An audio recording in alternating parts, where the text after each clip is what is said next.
Oke, tanpa berlama-lama, let's check it out. Oke, kita ke soal nomor satu. Wah, ini panjang banget ya soalnya. Jadi tips dari aku kalau panjang kayak gini, kita langsung ke pertanyaannya. Mulai dari titik nih. Kemudian warga mengejar Tono hingga akhirnya Tono tertangkap, lalu kemudian diserahkan warga kepada pihak berwajib. Sikap warga menunjukkan. Oke, kita underline yang ditanyakan adalah sikap warga nih teman-teman. Ini kalau kita lihat dari pertanyaannya, rasa-rasanya tentang kayaknya si Tono ini melakukan sesuatu hal yang kriminal ya, terus dikejar sama warga.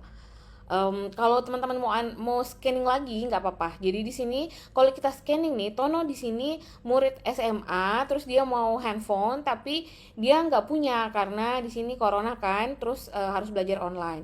Dia kesal, terus mabuk-mabukan, terus dia mengambil handphone salah seorang ibu-ibu di pinggir jalan kayak gitu. Jadi kalau aku sih, aku prefer udah nggak usah baca lagi karena ini tuh udah menjurus ke sana, mau apapun itu dia pasti melakukan hal yang nggak baik gitu. Nah, jadi sikap warganya nih, sikap warga apa sih warga yang dilakukan warga di sini? Warga mengejar Tono hingga akhirnya Tono tertangkap, lalu kemudian diserahkan warga kepada pihak berwajib.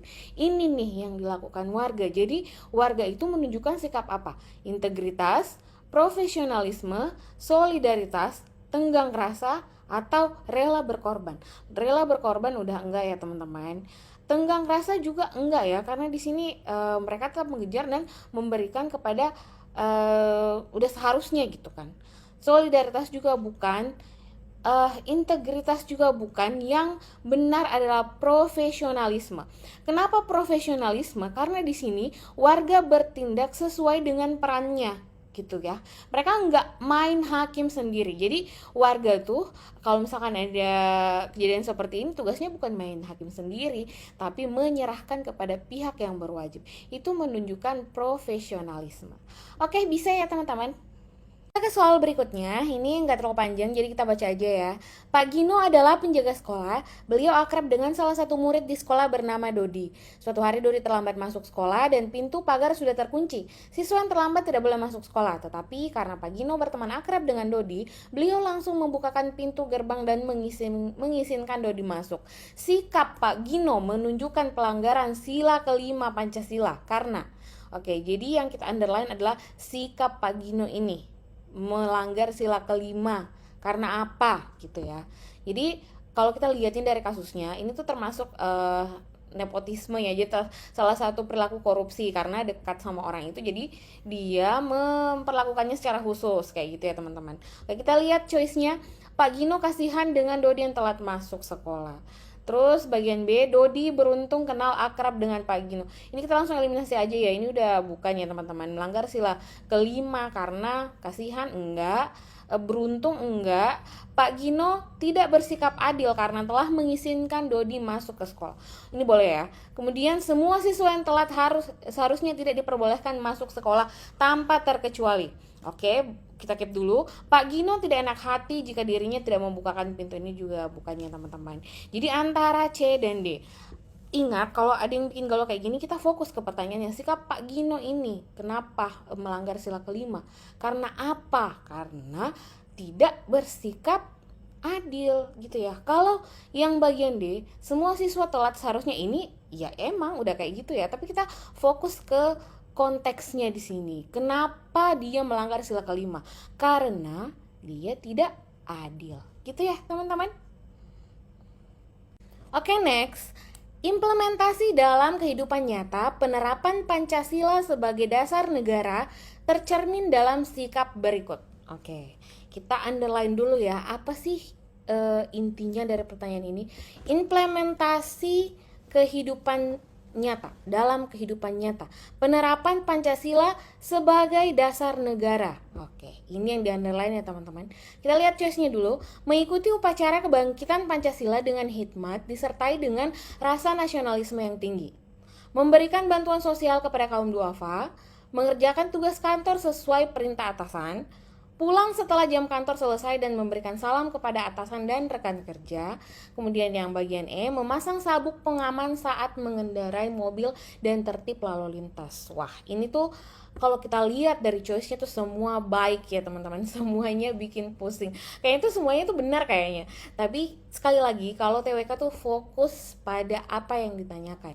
Ini implementasi dalam kehidupan nyata, ini banyak sih kehidupan nyata, rata-rata kehidupan nyata ya. Kemudian ini nih yang jadi kuncinya. Pancasila sebagai dasar negara.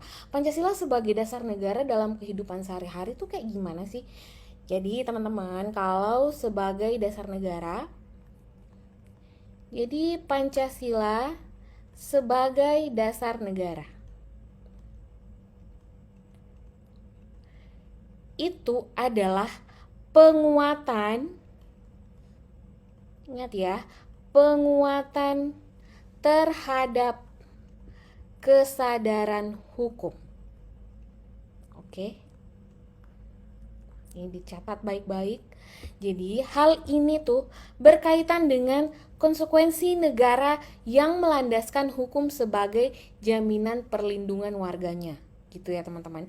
Dan memasang sabuk pengaman, oke, merupakan di sini wujud kesadaran hukum. Jadi memasang sabuk pengaman saat mengendarai mobil dan tertib berlalu lintas itu adalah wujud kesadaran hukum sebagai warga negara.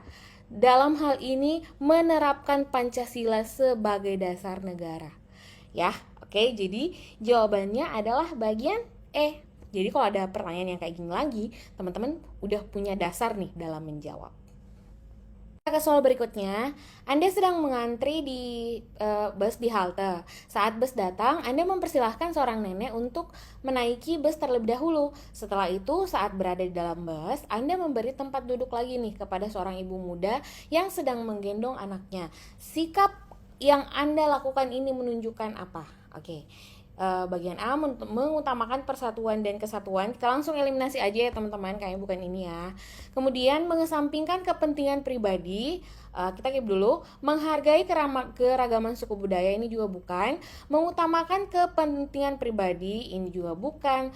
Terus mengutamakan rasa empati, ini antara B dan E ya teman-teman. Kita lihat dulu nih. Ini kan teman-teman nih rela nih memberikan tempat duduknya kepada orang-orang yang lebih berhak emang ya kalau dalam di tempat umum. Jadi intinya di sini kamu tuh rela berkorban, ya kan? Ini adalah sikap rela berkorban. Rela berkorban itu karena teman-teman di sini mengutamakan rasa empati ya. Jadi jawabannya adalah bagian E. Oke, next. Survei terhadap institusi perlu dilakukan untuk menjamin kinerja pegawai, bahkan lembaga tersebut secara internal maupun eksternal. Manfaat lain survei integritas pegawai adalah, ini jelas ya pertanyaannya, manfaat lainnya survei integritas itu apa? Bagian A, sebagai kontrol kinerja pegawai dalam institusi, sebagai pembentuk karakter yang ingin dicapai oleh institusi terhadap pegawai. Bagian C, modal perencanaan pembangunan sumber daya manusia. Bagian D, menjadi bahan evaluasi kinerja untuk menghindari tindakan korupsi. Dan yang bagian E, menjadi tanggung jawab institusi menjaga mutu.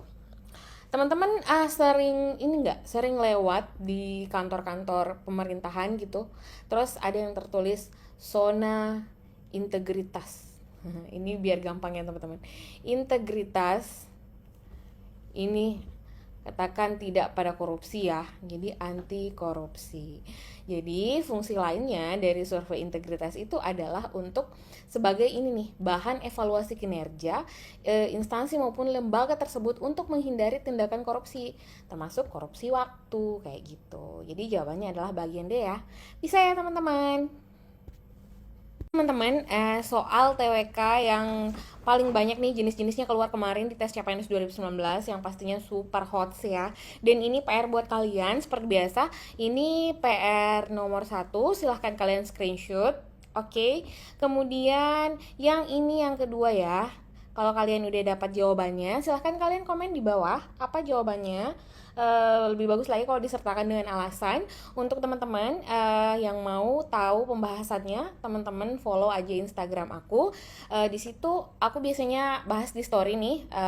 Kalau nggak besok ya lusa, insya Allah kalau aku senggang. Tapi insya Allah akan aku bahas tentang jawabannya. Jadi teman-teman tinggal lihat aja di story aku. Oke, terima kasih sudah menonton video ini. Aku harap teman-teman jangan sampai kendor, semangat belajarnya, tetap harus konsisten ya. Thank you for watching, see you on my next video and bye.